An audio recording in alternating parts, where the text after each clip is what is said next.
Welcome back to Dice Paper Roll. This is book 2. Woo! Chapter 1, baby! Hey, if you've made it this far, thanks for listening. And if you're just jumping in, this is a good time to do it. Yeah, we've just come back from a season break. We've had a bloody great time. That's right. Benny's going to do a recap in a couple of minutes, but we're just going to say a few things before that. Yeah, we released the epilogue to book 1 just recently as well. So if you haven't found out what happened to Arikis yet, you should go and check that out. Catch up on that, man. Yeah, it's real good. It's a real good episode. Yeah, it was fun. Yeah. It was good fun. We're brought to you by our patrons? Our Patreons. Yeah. Our patrons from Patreon. Yeah. Yeah, they're a rad list of people, and we love them very much, and they fund the show. Mm-hmm. Yeah, so much love to all the people that are like contributing to the show and like helping us get this thing up in the air. And so big special thanks to Alex Boak, Blade Douglas, Daniel King, Danielle B, Danny Carroll, Irene Cucci, Kaasper, Morris, Leaf Burner, Lewis Potter, Liam Sterner R, Matthew Undead Ban, Mika Wallace, Ryan Lewis, Sammy Duncan, Trent Denham, and Trevor Goodchild. Thank you so much for all the help that you've been given to this, man. That's really cool. It's so cool listening to you read that out. It's like, these people help us put our show on. It blows me away, It's right? amazing. Yeah, man. It blows me away that It's these crazy. people give us money to help us do our little podcast. If you're interested in contributing to our show at all, you can do that at www.patreon.com/dicepaperroll. Yeah, and ROLE. You'll find like process videos of the art, but we're also going to be adding something new there this season. We're going to be doing a little bit of dissecting each Dissecting. episode. I like Yeah. that. Nice. Dissecting. Nice Dissecting. That's a good terminology. title. See what I I, like it. Yeah. completely on purpose did then. But we're going to do that at the end of each episode. We're chucking it in for free, the first couple. Yeah, we'll put them at the we'll end see of how the they first go. few episodes, Yeah. and then Yeah. it'll just be up on Patreon. Yeah, so. like crack, the first taste is free. Just peddling that terrible, terrible shit out. But for some reason, people just want more. Mm-hmm. You should also check out our website if you haven't already, because it's got all of Jack's artwork to this point, which is an incredible body of work. Plus, we'll have a recap up on there as well if you want to read through a bit more of a detailed one from last season. Yeah, if you need a bit of memory jogging, 47 episodes is a lot. Yeah, I mean, Yeah. you'd just be able to jump in now if you really want to, and you'd For be able sure. to listen Yeah. to the recap you're doing. But, Ben, you so- know, if you go back and listen to it from the start, I'm really not going to hold it against you. No, but I'd there is kind of really appreciate it. there is a lot. Yeah, But yeah, it no, is- there's- it's a big haul.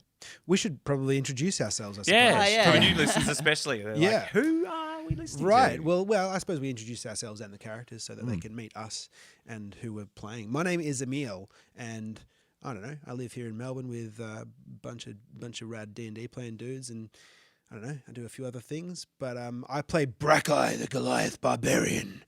He's a big, rocky, like 7-foot tall dude. His skin looks like the face of a cliff, and he's a big, muscly barbarian wielding a sword. Hey, my name's Greg. I'm playing Alan. I live in Melbourne too, but not with these dudes, because if we all live together, that would just be incestuous. We'd never be able to escape this. Yeah, we'd never. So The pod cave would be set up all the time. permanently, Constantly. 24/7 pod cave. Yeah, we have a big blanket fort, which is the pod cave, and you're in it, so welcome. You can hear the dulcet tones of all of us much more clearly thanks to the pod cave. So yeah, I'm playing Alan. He's an Asimar, which is like half celestial, long flowing blonde hair. And of course, I know what celestial means, Greg. But Yeah, like a. Oh, mean, yeah. I know- Yeah, I better qualify that Yeah. not for like old term racism, old time racism terms. Like an angel. Yeah, so he's. Well, that's he's- a relief. Oh, thank God, right? Like, Jesus. I went down a bit of a train there. Yep, good. Yeah, so he's very religious, has the bloodline of an angel running through his veins, and he's intent on saving and healing the party, which is why he's taking the recent events very, very hard, but at the same time, he's very loath to show that feeling on his face, because he feels his role is to support the party and lift them up. So I look forward to diving in. Yeah, nice. I'm Dan. I play Thundor, the human fighter and cleric of Tempest. Thandor is he stands out in a room, although he is crippled with anxiety and will constantly be doubting himself. But but he wears this full plate armor, and he's a warrior priest. And he's a human, so he looks pretty normal for the kinds of creatures that inhabit the D&D universe. He's just had his massive red beard ripped from his chin. Hey, yeah. my character was saving him, Lord of the Rings style, like Yeah. grabbing old grabbing mate's the beard. Yeah, Used not to have- the Old beard. mate we have can't mention for a copyright. fiery Yeah. red beard, but now it's been ripped from his chin, so now he's just got fiery red mutton chops. Well, it's been ripped from his chin and shoved into his neck in an Yeah, effort and to then save your healed life. closed, I Yeah. believe. yeah. If you want to know what we're talking about, just go back to the last couple of episodes. A lot of ingrown hairs. Let's just put it that Yeah. way. He's a man of the cloth. Like he's a religious. He's a likes warrior different priest. kinds of as is cloth. Alan, Yeah. of course. Yeah, that's Yeah, right. but whereas Alan is like a protector and like a good sort of priest, Thandor is a warrior priest, and so is a lot more about the strategy and the martial, and so putting on a strong face and wanting to be a leader, but also being unsure of himself and how to express that, And so He wears full plate mail yeah, he looks like a badass. Yeah. But he's got a real soft side. and a glaive, which is a sharp, A stick, glaiven! long, sharp. I think that soft side was really shown in the last arc with his relationship with Bex as well. I Yeah, really like my that. my apprentice. All right, Yeah. we've put in Anyways. enough Apprentice sprinkles. son. Yeah, that's Sorry, that's, all right. that's That's enough enough- about Thandor. that's enough about kisses on the Thandor. dick. All right, moving on. These religious types just love to talk about themselves, don't Sure they? do. Yeah, And their it's not gods. their god, it's them. Well, it's all of our backstory, like our healthy backstory that we've written, right, Daddy? That we have. Yeah. Pages. So my name's Ben. I play Snatch, the halfling rogue, and he is a halfling rogue because I just said that.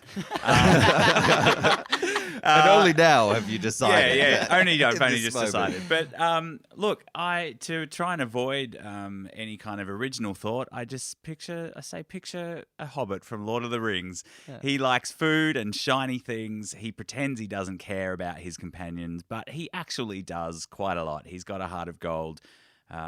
He's more of a Frodo than a Bilbo. He's not as would say portly as Bilbo. More. Oh no.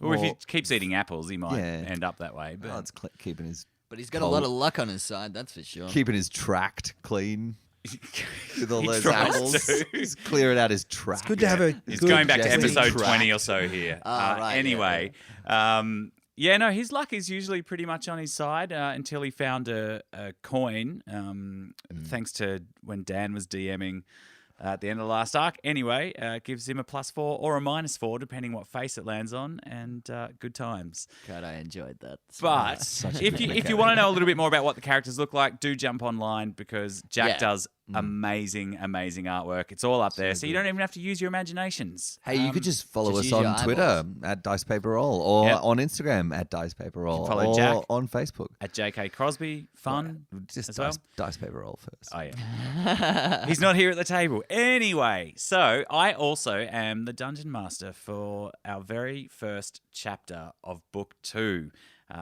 If you're a newcomer, we share the DMing over different arcs. So A DM is a dungeon master if you're a very newcomer. yeah. So they're the person who kind of narrates the game and is the adjudicator. Anyway, so that's me. All right, you guys ready to get your dice paper roll on? Dice paper roll. Woo! You! So previously on Dice Paper Roll, Book 1, the party met in the sleepy little village of Lindborough, where they encountered goblins lurking in the woods and causing trouble for the townsfolk. They were able to rescue most of the villagers, but not before some of the children were sacrificed in a dark ritual involving blood magic. Bruval, the local innkeeper, blamed the death of his daughter Emily on Brackeye, and made a dark pact in order to exact his revenge. Over the following weeks, the heroes investigated further, and they learned of dark forces amassing in the countryside, and so they assisted Greymead's ruler, Lady Verisal, in preparing the defences of the city. During this time, they unearthed a legendary shield that had been rumoured to lie beneath the city. Activating its power prevented any fiends from breaching the shield's walls. Eventually, though, the amassing armies of goblinoids, orcs, and devils surrounded Greymead and launched their assault upon the city walls. As the battle raged around them, the Tight Five, Brackeye, Aelan, Aeon, Aeron, the Aesvar, Thandor, Snatch and the tiefling Ariki's Song took down the army's war chief with the help of David the cat. During a brief respite, they caught sight of a stealthy band of hobgoblins who were attempting to reach and deactivate the shield so that their devilish allies could lay waste to the city of Greymead. Following their quarry deep underground, the heroes instead found vast subterranean chambers that hinted at ancient prophecies. There were carvings in the walls that hinted that present events had not only been prophesied to occur, but had even happened before.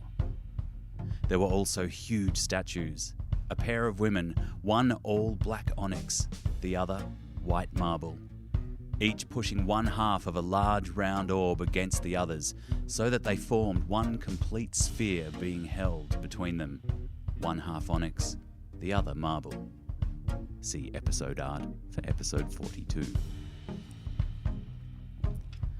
In a bizarre domed chamber, ringed with bronze bands that were covered with carvings of phases of the moon, their final confrontation took place. The ceiling became a giant scrying spell through which the world's two moons could be seen rising from opposite directions, inexorably moving towards each other. A silver pool in the chamber magically granted Ariki's Song a vision of her ancestry, and the long-forgotten knowledge that her very purpose would be to one day play her song to prevent something called the Shattering from occurring. Back in the chamber, the devilish Bruval arrived with a posse of impossibly powerful devils, which would only mean that the city's shield had been disabled, allowing the fiends to finally breach the walls. Another figure was with him, a fallen ASMR bard, whose garb displayed a black disc rimmed in purple. He used magic to envelop himself and Ariki's Song in an impenetrable globe, pulled out his mandolin, and as they entered into a battle of the bards, the bronze bands in the chamber began to spin faster. The combined music of the two bards seemed to accelerate the movement of the moons towards one another. The ASMR's sinister music aimed at setting the moons on a collision course, and Ariki's to stop that from happening. The battle raged. Through the scrying spell of the chamber, under the light of the full moon, Brackey's curse of lycanthropy bubbled to the surface as he started ripping Bruval's face off with his bare teeth. Alan was dealt a mortal blow, but Thandor saved him from death with the aid of his god, Tempest. Snatch threw himself recklessly at a foe far beyond his ability, and the Tight Five were near to being overwhelmed. Then, to make matters much, much worse, a hellish portal opened up beneath Ariki's Song, and a spiked chain pierced straight through her stomach from behind and began to pull her downwards. Ultimately, she could no longer continue playing her music, and thus could not stop the shattering. The two moons collided, sending millions of pieces of debris cascading outward in the explosion, hurtling towards the earth. The last thing you saw was a brilliant white light as it filled your vision, a high-pitched screaming sensation that sent vibrations throughout your entire body until it utterly consumed you. For some time, each of you drift on the endless swirls of eternity, completely unconscious, entirely unaware of your surroundings, devoid of thought, devoid of sensation. Ever so slowly, the hint of a feeling returns, the whisper of a sensation, just a trickle of language, of thought. After some indeterminable amount of time, you are ever so slowly able to come back to your senses, to begin to form words and thoughts in your minds. And at first, it takes you some effort to remember who you are. But eventually, memories flood back and crash over you like waves. You remember the events of recent weeks, meeting each other, discovering together the threat that awaited Greymead. You recall activating the shield. The fierce battle on the wall comes to your mind. You remember chasing shadows underneath the city of Greymead, the 2 huge statues of women in some kind of struggle, and the strange scrying spells upon the ceiling. And you remember seeing through these scrying spells the invading forces overwhelm the city walls. The faces of your friends and allies come to mind. Lady Verisal, who lay dying in the arms of Vence.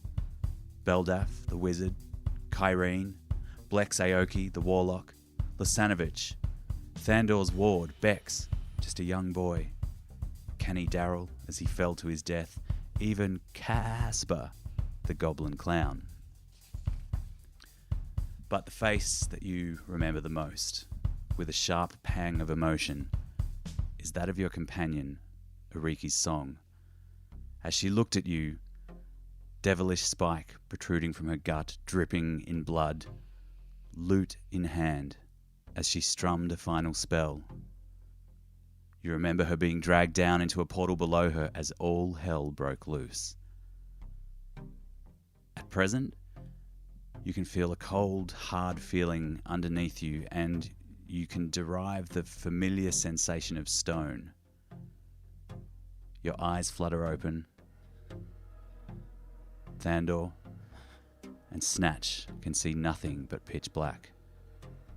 Brackeye and Alan, with the help of your dark vision, you can see in blacks and whites and greys that you lay on the floor of the bronze-ringed chamber. Arikis. Arikis. Alan, is that you? She's gone. She's not here. Where are we? I can't see anything. I can't see anything either. It's okay. We're here. I reach out and put my hand on Thandor's shoulder. Ah! Oh no, it's me. Sorry. I didn't think about that one. Yeah, no, didn't mean to spook you. Okay, yeah, sorry. Just some.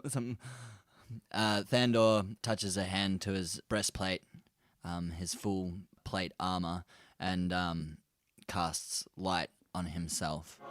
Is it any particular colour, the light? Just like kind of like that white, fluorescent light. So light. Awesome. Yeah, like a hospital. Something stark and cold and Great. The stark Sterile. white light, sterile white light of a Yeah. hospital flickers into being around. Yeah, with the faint buzz in the background, flickers into being, and it reflects off the walls of the chamber, and you can see that you are in the domed chamber with the moon engraved bronze rings. The light reflects dimly off the surface, filling the room a little bit more, but there are still very large patches of shadow and darkness. What happened? Where are all the bodies? You don't actually recall there being any bodies. Oh, scratch that. We didn't actually kill anyone, Alan. Oh, we didn't even get one of them? Well, I think Brackeye got Bruval. You all look over at Brackeye, who has blood staining his entire mouth and dripping down his chin. Oh, you did get him, didn't you? Yeah, what happened to you, man? Like, you kind of lost it. Are you okay? Before you can answer Brackeye, as you try to actually figure out how you're feeling, you have very vague memories of attacking Bruval like that, but the taste of blood remains in your mouth, and dark instincts sort of bubble away deep within you that you're not quite aware of. But you feel quite weak and a little bit feverish as well.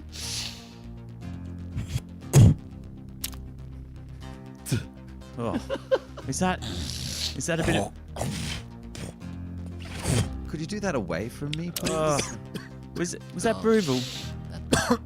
I think I see a Brackeye chunk collapses of cheek. onto all fours. You guys look at Brackeye in the dim light, or the white stark hospital light of Thandor's light spell, and you can see a little flap of Bruval's skin just hanging off Brackeye's chin. Thandor moves over to Brackeye as he collapses to the ground and kind of wipes his face a little bit and tries to move away the flap of skin and Brackeye shies all away right? from the light. Yeah. Brackeye, are you okay? Do you need healing? Are you hurt? Fine. And he stands up. So, where is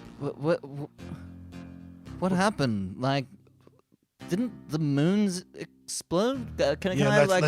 Can we dissect the whys and the wherefores later and deal with present matters? I think that's pretty fucking present. No, I feel like that's sort of important. Is the sky still? Is it like the other one where So- it was like the scrying? No, so the chamber, the ceiling is back to stone, but as you look around, you actually notice that several of the bronze rings, whilst they still retain their shine, many of them are cracked. And as you actually pay attention to the rest of the chamber, you can see that there is a lot of debris all over the floor. You look back towards the double doors that you came in and see that there's been some kind of large cave-in, and you don't appear that you'll be able to get back out the way you came back in. Yeah, it's dark. There's no scry spell functioning. The silver pool that was in the middle of the chamber is completely gone, along with the Rikis, and there are no corpses on the floor. Yeah, you're right. The moon stuff is more important. I guess I was just feeling a bit paranoid about the blood and brutal on my face. Yeah, and he wipes his mouth with his sleeve, but he doesn't have any. His arm. Would you like a napkin? I can rip a bit off His- my. Knee. From his shoulder down to his arm and wrist. Yeah. Would you like a napkin? I could rip you some off my. Don't do that. We're already seeing way too much of you at the moment. No corpses anywhere. I could do with a cloak.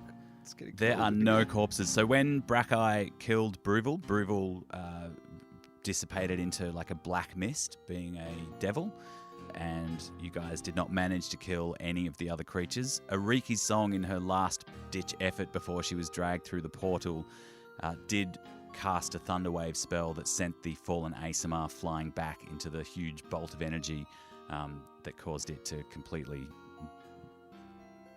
disappear as well. Dematerialize, Decombobulate. die, discontinue. Disintegrate. Yeah. Oh shit, Ariki's. Where? She's not. Well, yes. She got pulled through the portal. Where to? Where is she?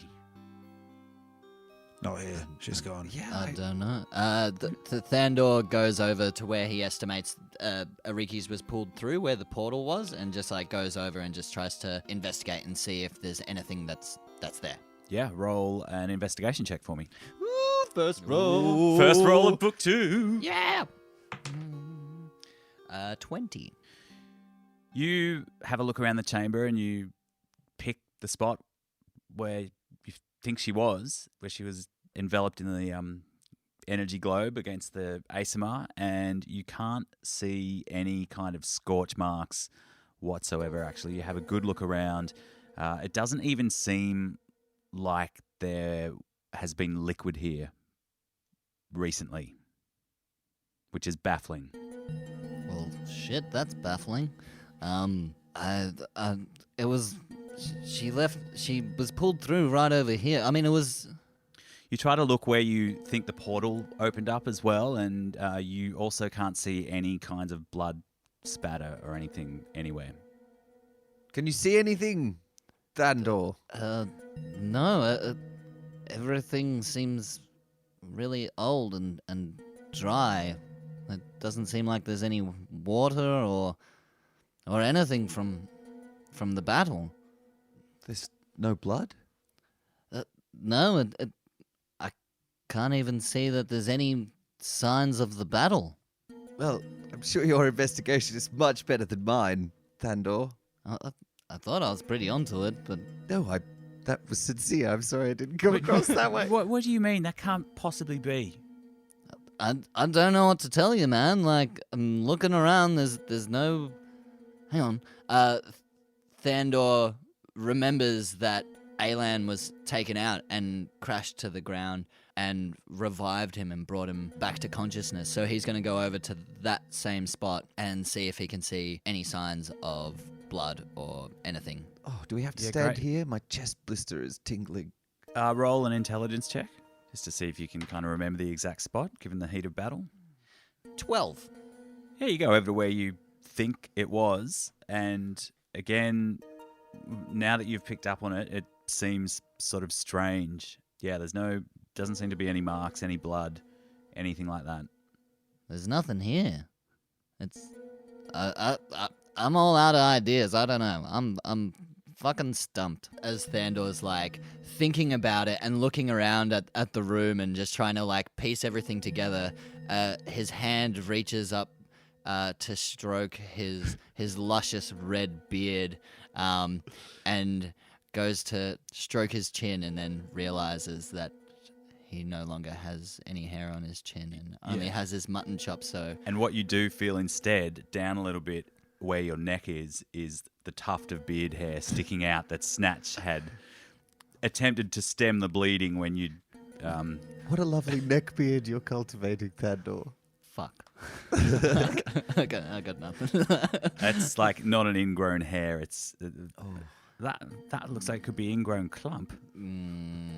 Yeah, That's going to be horrible to pluck out. I'm not thinking about it at the moment.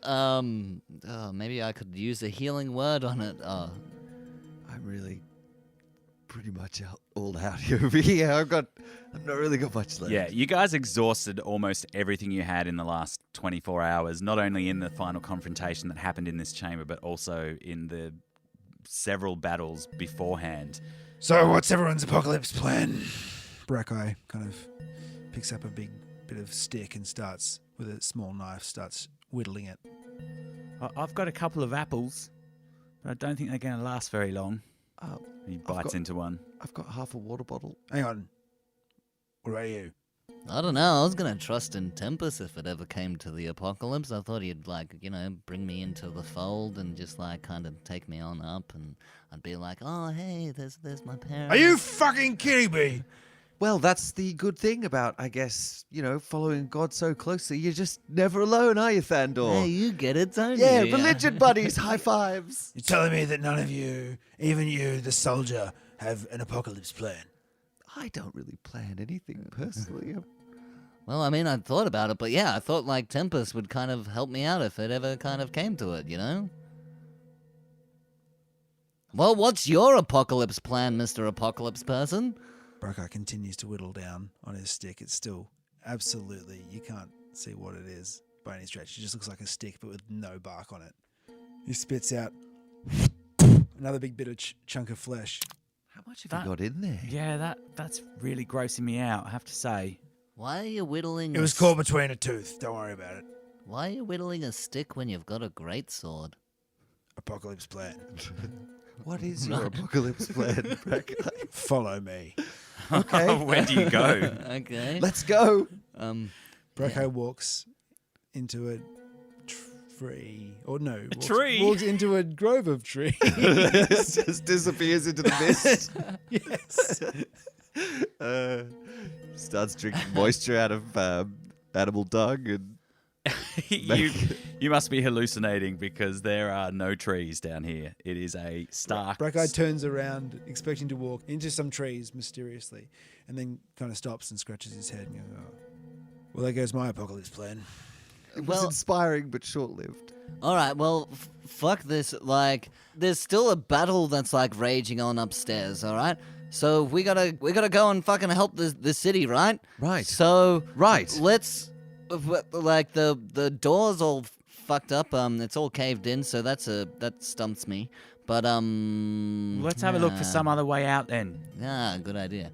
Thandor goes and has a perception check and tries to look around and see if there's any holes or any other kind of entrances or exits. Aylan's going to go in the opposite direction to Thandor and search the room as well. Snatch goes over to the double doors just to make sure. So both of you roll investigation or perception checks, up to you.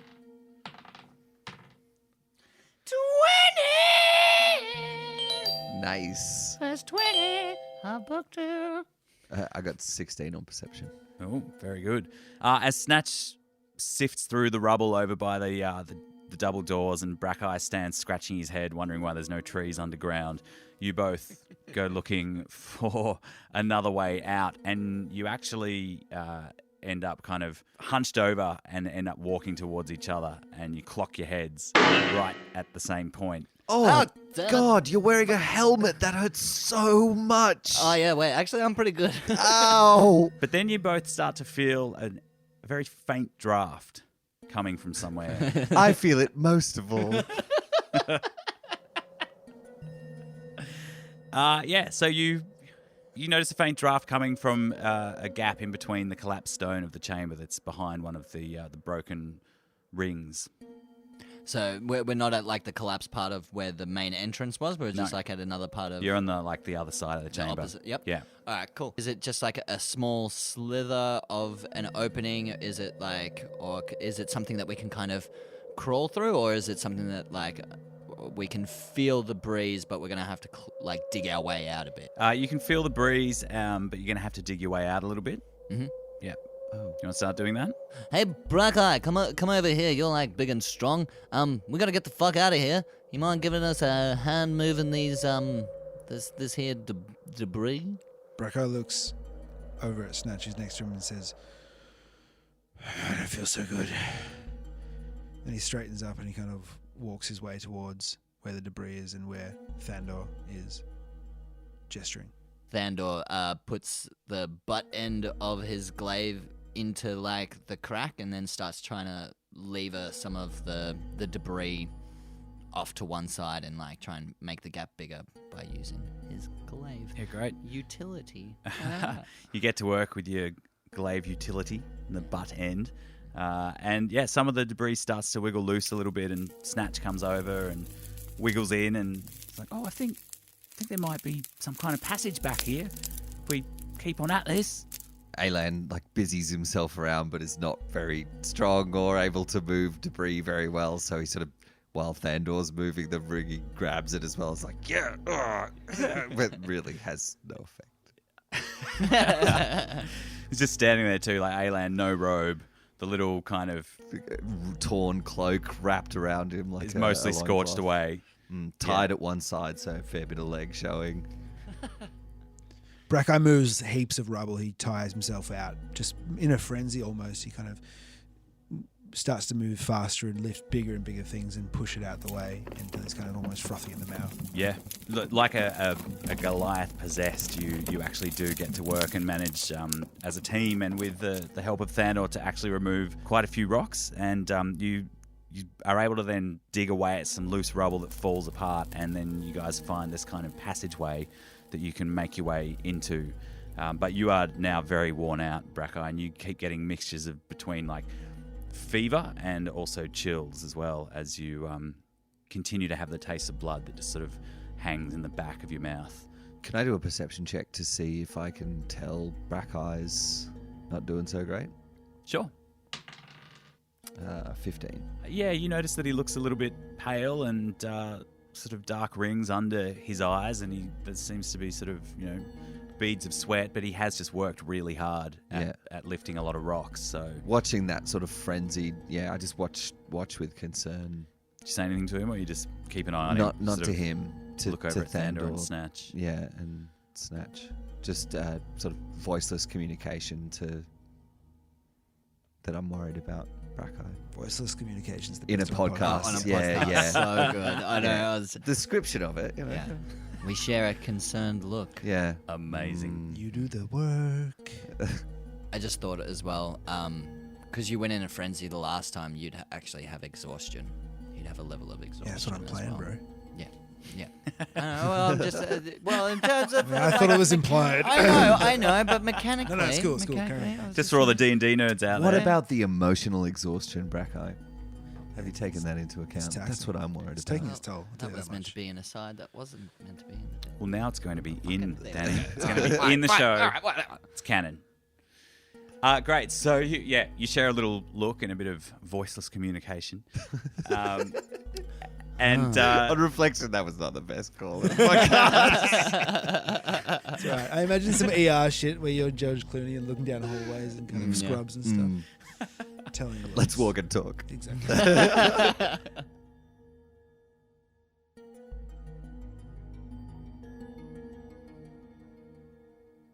Snatch volunteers, says, I'll take the lead if you want and search out any traps, but I need a bit more light. I'll cast light on a rock, pick up a rock, and a soft blue light glows from it. Thanks, Alan.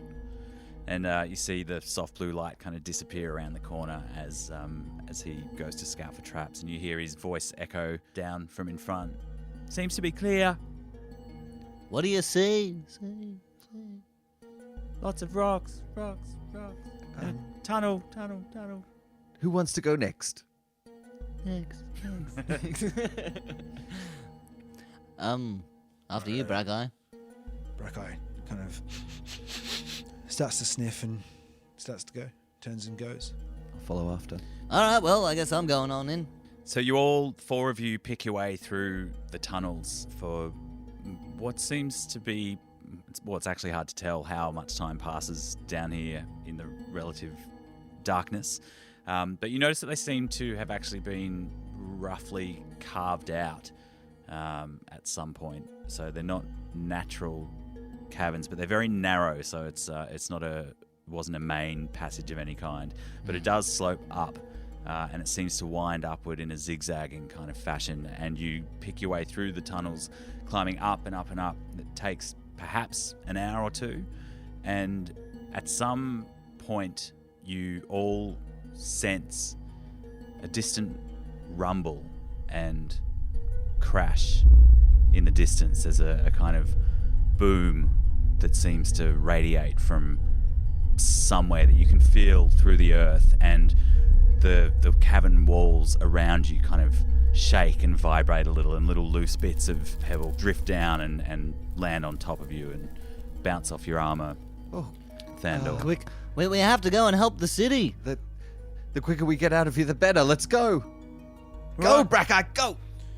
Yeah. You whip Brackeye into shape. Yeah, push Brackeye. Go. Brackeye's your feeling ass, quite man. fatigued at this point. He kind of stumbles and bumps into the wall a bit, but then he does manage to pick up the pace. And you manage to all hustle up the pace, and the tunnel starts to widen, and then it actually emerges into kind of a large open cave, which is uninhabited, no signs of life. And you can get a sense of the fresh air that blows down from an opening somewhere up ahead. Push on. We must be pretty far outside the city walls if... Smell the fresh air. Let's go. Okay, all right, let's go. And as you push on, you actually notice that there's daylight that spills down the tunnel, and the scent of fresh air fills your nostrils. But you also notice it's very hot. Except for you, Brackeye, you are shivering. And you make your way toward the exit, where you can see clear blue sky out through the mouth of the tunnel. And you emerge from the tunnel, expecting to see armies of goblins swarming the city, or, I don't know, maybe even citizens of Greymead having somehow successfully fended them off. But the sight that greets your eyes is utterly disorienting and completely catches you off guard. There's nowhere in sight that you can see the familiar city walls that you helped to reinforce. Nowhere are the surrounding farmlands that were housing a legion of invading goblins. All of it is gone. You stand upon a rocky ledge and look down, not upon the battle-ravaged city of Greymead, but upon miles and miles of dense green jungle. A lush and verdant landscape that stretches as far as the eye can see. And the shock of it assaults you, but there is no denying what your senses are telling you. The air is dense and muggy, and the temperature is hot.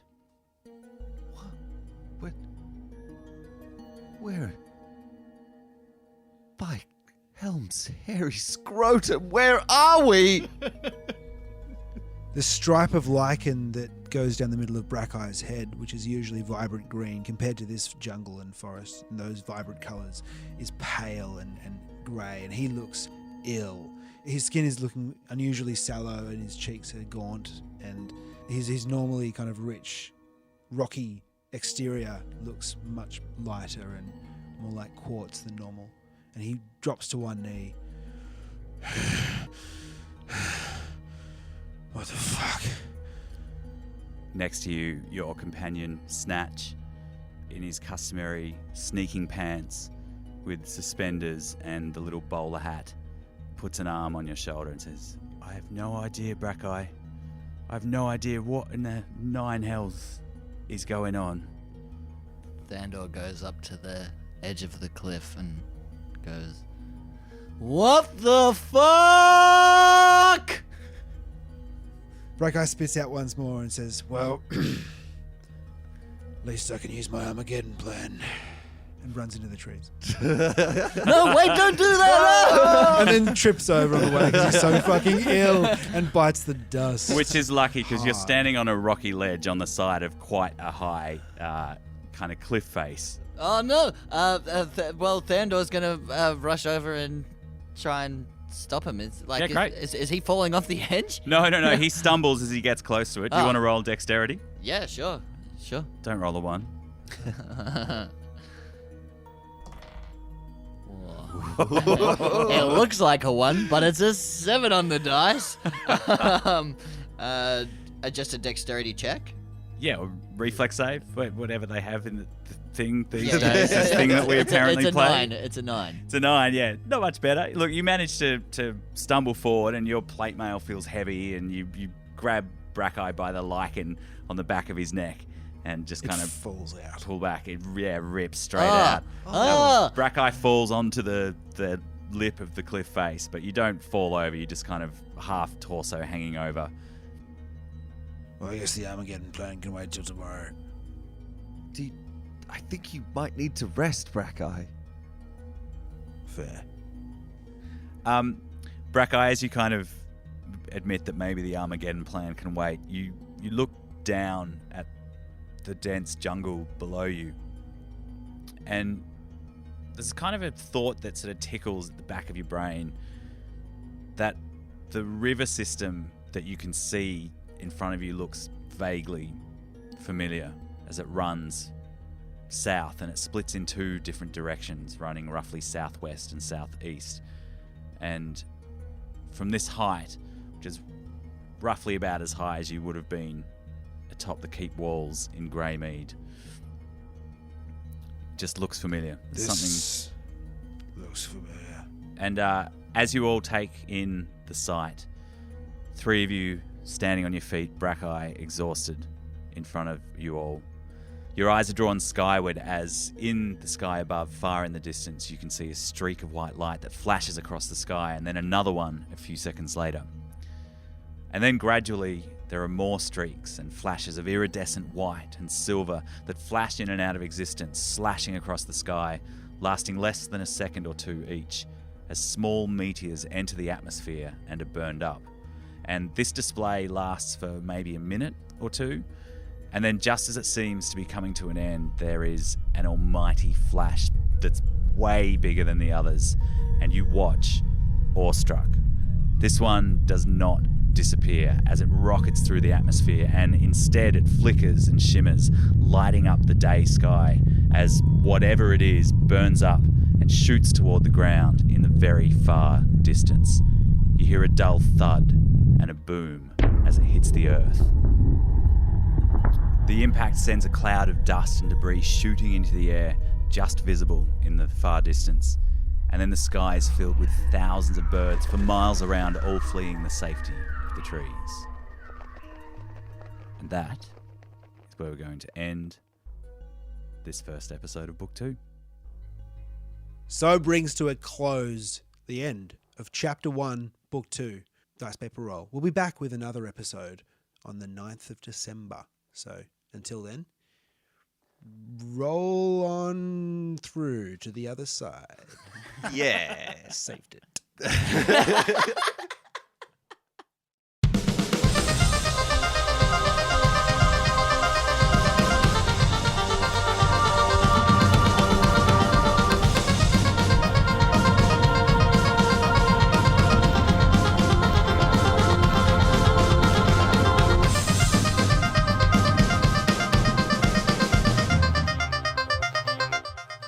All right, welcome everyone. This is an extra little new thing we're doing in book 2 where we're going to have a little post-game chat. Not for too long, but just chat about what just happened, thoughts, feelings, snide remarks. Who wants to start? Just want to say welcome to the tight 5 with the tight 5. That was my bit. Let's Go keep on it next. tight. Yeah. Yeah. Good. Okay, first off, who's going next? That was some amazing description, Ben. The Yeah, man. recap was amazing. Oh, thanks, man. Yeah. Yeah, that last scene was awesome. All the meteorites coming in and burning up, and then like the big like flash of the massive asteroid coming in was fucking thanks. cool, man. What's the date today? I feel like that's something we should mention. So the date today let's say we're when recording this is episode Friday the on- 9th right. of November. There you So go. we're just recording a couple of weeks out of release, which is the 25th. It's been a while since we've recorded a been pod like cave game. 3 too. months, maybe 4. Yeah. June.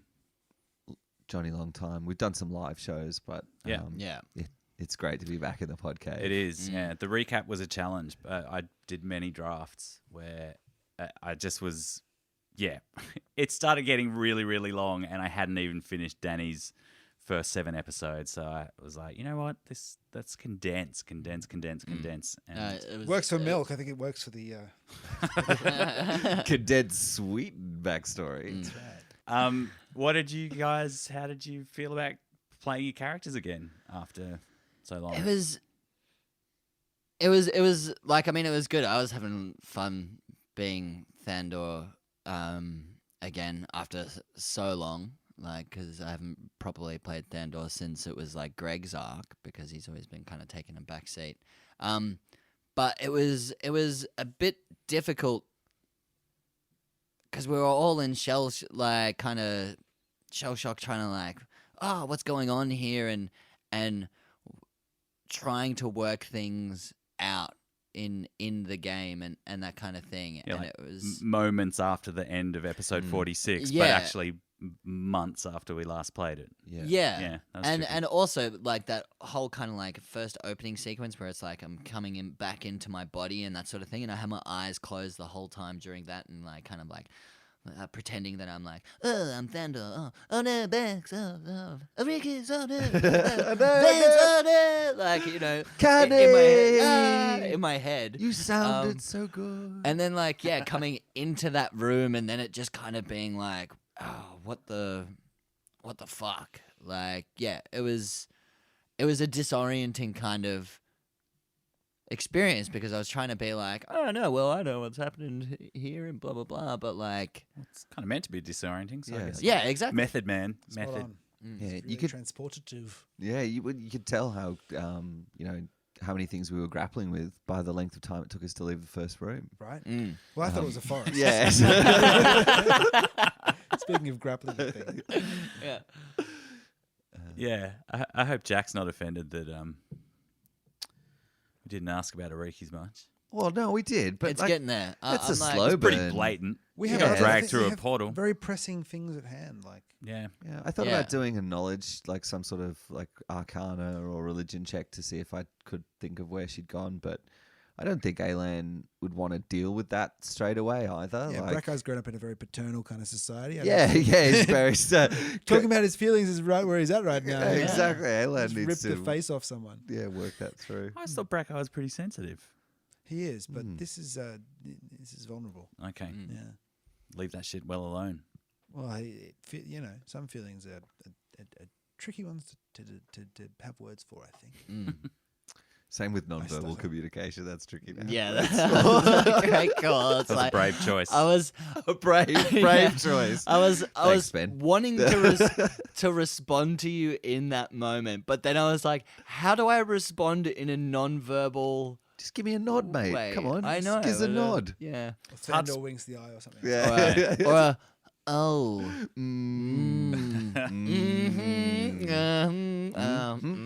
This guy. Yeah, I trampled over that offer, I guess. Was it not a great one? I don't think. And on I that could see note, it. I could see what you meant. And I was like, that's really good. But, I can see you in the flesh. but I'm bro. not in it. We were talking about West Wing beforehand, so I thought I was. Well, in the West fluorescent light that Danny Yeah. set the scene, really, I thought. Was Really, West Wing cold, or a bit of ER. Wing. Yeah. Yeah. How did you House. feel about it, Benny? Being back in the DM seat and opening the second. Yeah, look, Book two. I was pretty Under the cover of book 2. under the covers. I don't know. I feel glad that it's done. It's Done with that shit. well, it's one of those things where it's kind of how's it going to go down. It's a little bit unknown, bit nervous because I haven't. This is actually the first time I've DM'd with the Podcave setup. Last time I was DM, we were still using lapel mics. Fuck off. Wow, yeah. So- fuck, that's so a long long- time. That's such ago. a long time Yeah, ago. the last time I Shit. actually DM'd for this podcast was well over a year ago.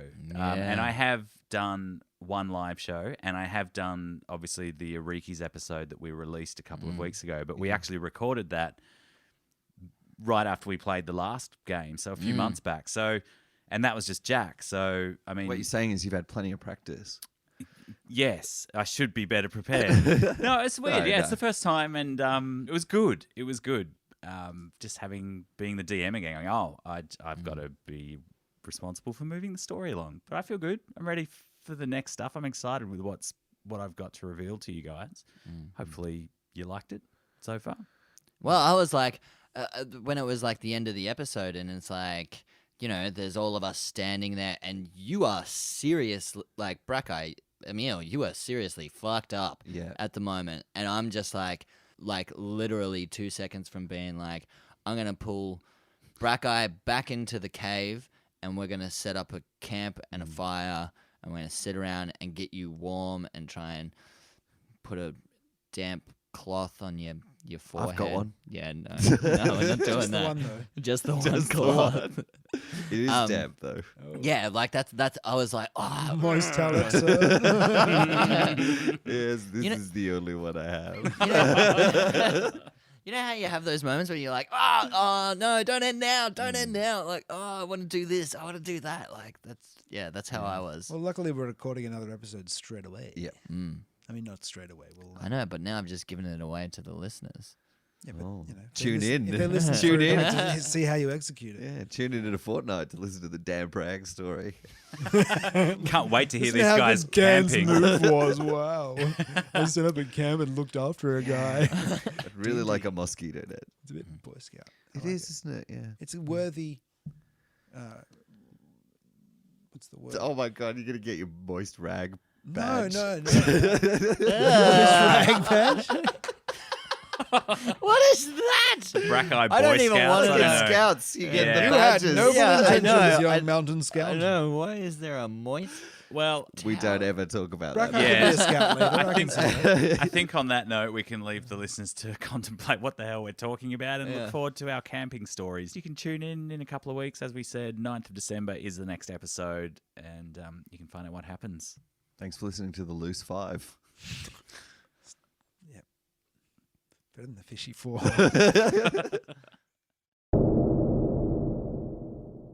At this sight, Thandor drops to one knee and starts praying to Tempest. Hey Tempest, it's me, Thandor again. Is this you? I know that you like doing fire and stuff, and like, but this is, I peed a little. This isn't cool, man. Anyway, if you could get back to me about it. I feel like I'm leaving a phone message. You know, if you could maybe call me back or...